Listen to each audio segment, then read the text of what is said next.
Annyeong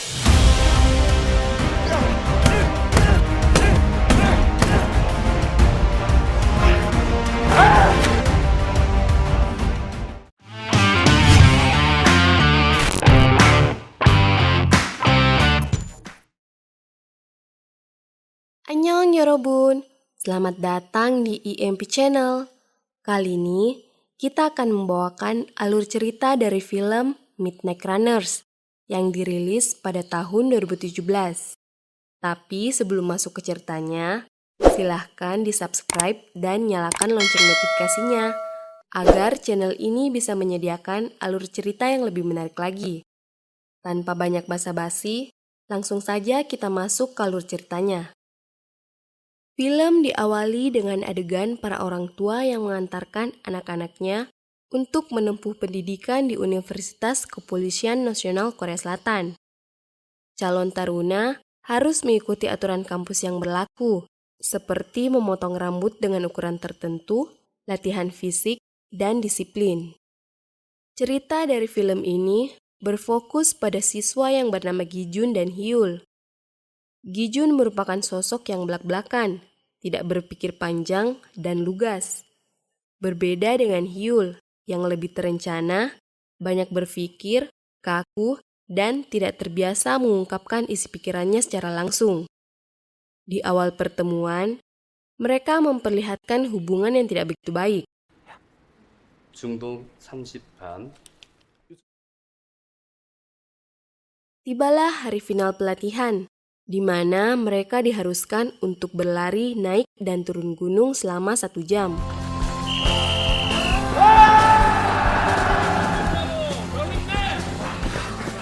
Saat di perjalanan, tiba-tiba Hyul terjatuh dan kakinya terkilir, mengakibatkan ia tidak bisa berjalan. Karena itu, ia meminta bantuan kepada Gi-jun yang kebetulan lewat, tapi ditolak olehnya. Sehingga Hyul memohon dan berjanji akan membelikannya stik, hingga akhirnya Gi-jun bersedia menggendong Hyul menuju garis finish.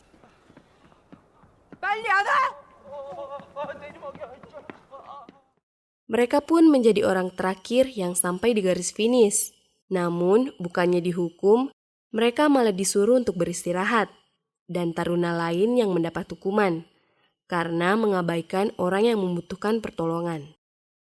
Di ruang medis, Hyul menceritakan alasannya masuk ke akademi polisi karena ia ingin melakukan sesuatu yang unik yang berbeda dengan teman satu sekolahnya yang lain.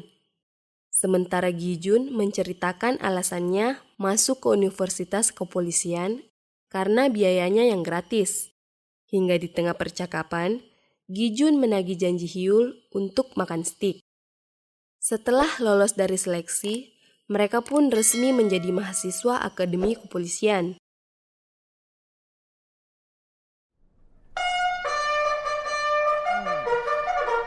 Dua tahun berlalu, mereka masih menjalani aktivitas seperti di tahun-tahun sebelumnya.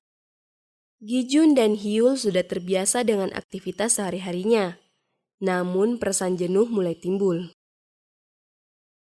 Saat di ruang ganti, Jae-ho memamerkan foto kekasihnya di hadapan Gi-jun dan Hyul. 여자친구 Setelah mengetahui bahwa Jae-ho bertemu dengan kekasihnya di sebuah klub malam, mereka pun bersiap-siap pula untuk ke sana. Setibanya di klub, mereka tampak heboh sendiri, karena ini merupakan pertama kalinya mereka ke sana. Setelah berusaha berkali-kali mendekati wanita, namun selalu gagal, mereka berpindah di sebuah kedai untuk berbincang.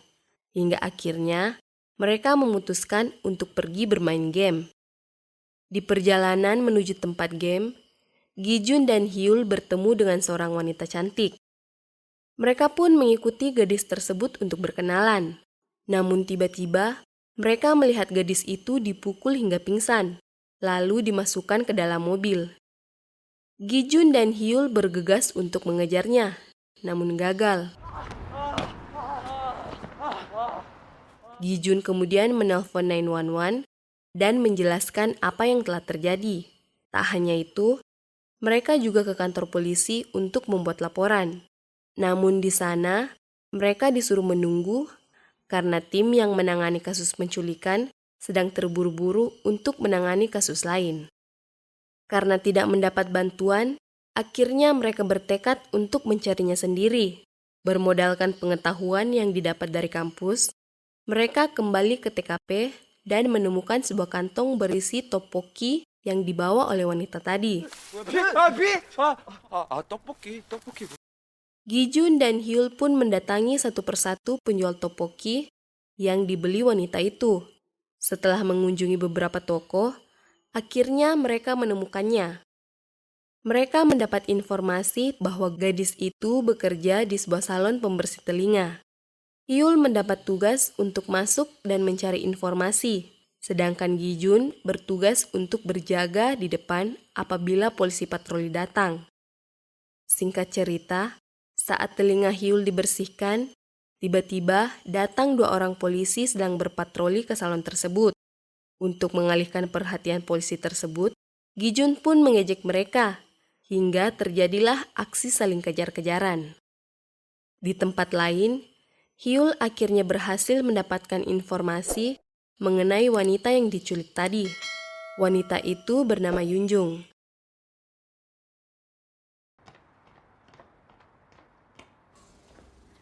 Sesampainya di alamat tersebut, mereka bertemu dengan seorang pria yang bernama Gunyong. Saat mengetahui bahwa Gijun dan Hyul dari Akademi Kepolisian, pria tersebut langsung melarikan diri.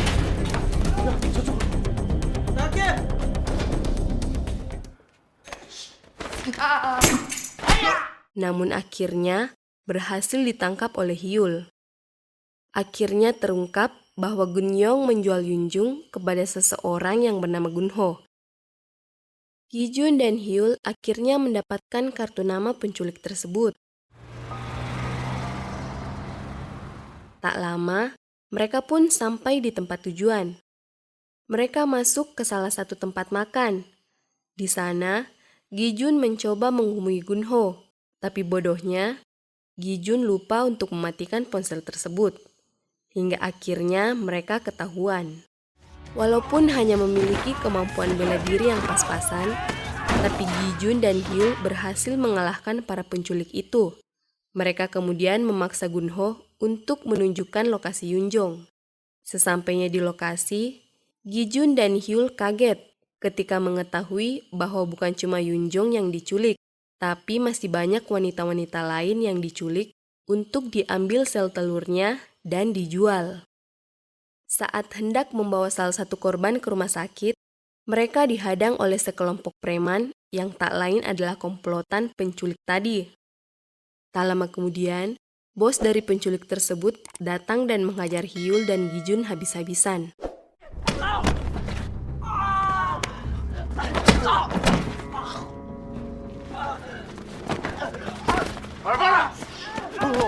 어디가 니 시베이 누구세요?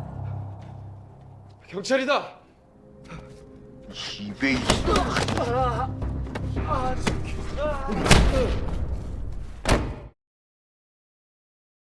Tak mau berpasrah pada keadaan, Hyul membangunkan Gijun dengan cara yang unik dan menjijikan.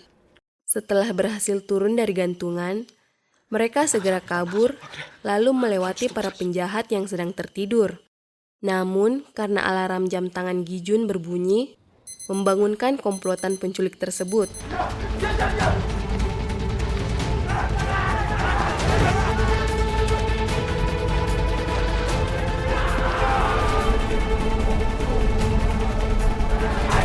Tetapi nyawa Gijun dan Hyul terselamatkan karena mereka berlari ke arah kantor polisi.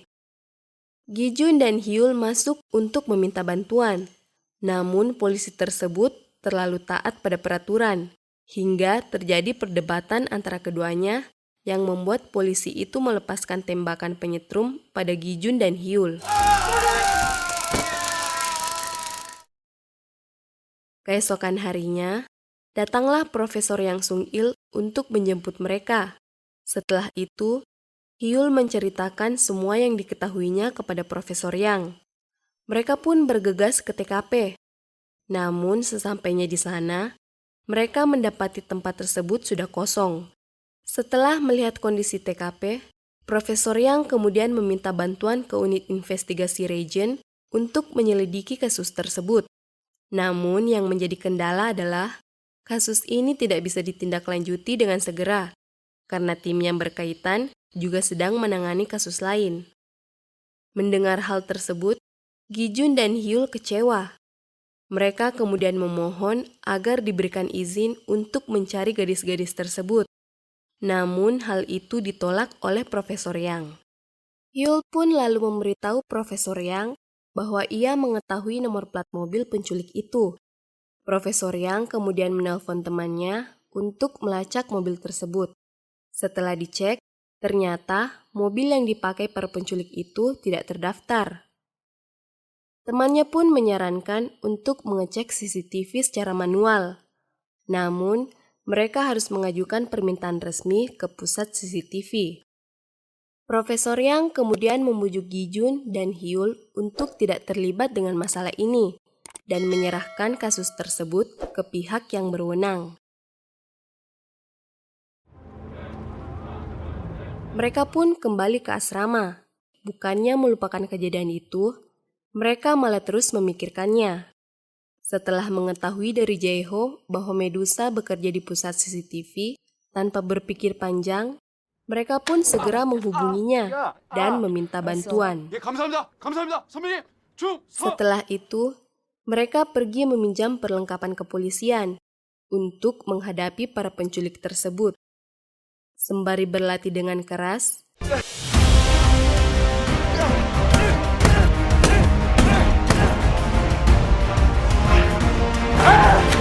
beberapa hari kemudian, Medusa menghubungi Gi-jun dan memberi kabar mengenai lokasi terakhir dari mobil yang mereka cari.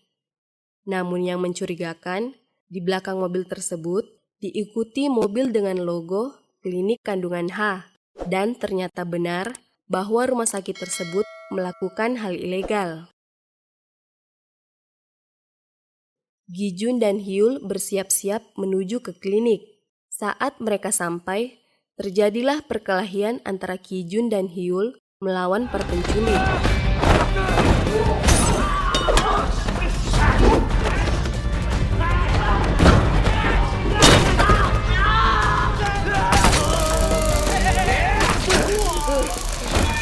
Setelah berhasil menjatuhkan para penculik, mereka pun bergegas ke ruang operasi, namun dihadang lagi oleh bos penculik.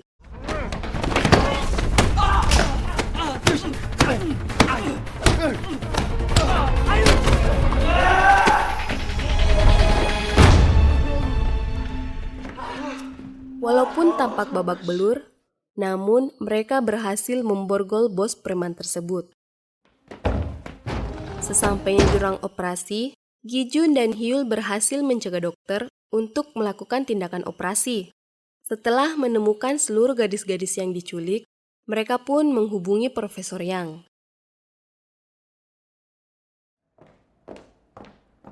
Beberapa hari setelah kejadian tersebut, para petinggi kepolisian beserta profesor akademi kepolisian tengah melakukan rapat untuk menentukan bagaimana nasib Gi-jun dan Hyul ke depannya. Setelah beberapa saat, Profesor Yang kemudian menemui mereka berdua untuk memberitahukan hasil rapat. 박기준, 강희연. Meskipun mereka harus mengulang pendidikan selama 1 tahun, namun Gi-jun dan Hyul tampak sangat lega dan bahagia. Di scene terakhir, menunjukkan Gi-jun dan Hyul sedang menjalankan hukuman 500 jam kerja bakti. Mereka dihampiri oleh seorang wanita. Ternyata wanita tersebut adalah Yunjung, yang merupakan salah satu korban penculikan sel telur. Ia datang untuk berterima kasih kepada mereka. Itulah tadi keseluruhan alur dari film Midnight Runners, yang menceritakan tentang 2 mahasiswa kepolisian yang mempunyai kemauan keras untuk menjadi polisi. Nah, sekian dulu ya video kita kali ini. Jangan lupa like dan subscribe channel ini. Thanks for watching guys and see you in the next video.